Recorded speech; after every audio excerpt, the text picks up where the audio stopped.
जिल्हा, वर्धा, भंडारा, गोंदिया, चंद्रपूर, यवतमाळ ह्या पट्ट्यामध्ये काय होईल, मग 13च्या नंतर तिकडल्या पट्ट्यामध्ये मोसमी पाऊस बघायला भेटत.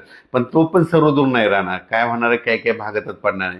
मग शेतकऱ्याला सांगायचं तर याच्यामध्ये काय झालं की आहे पण थोडा कमजोर आहे. तर शेतकऱ्याला एक विनंती की जमिनीमध्ये जर ओल असेल तरच पेरणीचा निर्णय घ्या, नसता घेऊ नका. मी पहिल्यापासूनच म्हणलं होतं की यावर्षी पेरणीचे 3 टप्पे होणार आहे. एक 7 ते 14 मध्ये.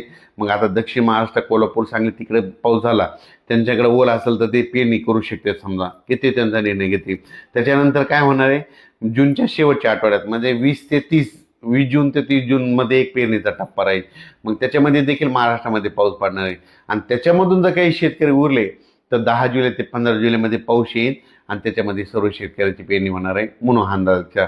पण उत्तर महाराष्ट्र, खास करून उत्तर महाराष्ट्रातल्या शेतकऱ्याचे काही मिरची लागवड आहे, त्यांच्या विहिरीचे पाणी संपले, मग ते पाऊस येण्याच्या प्रतीक्षेत आहेत.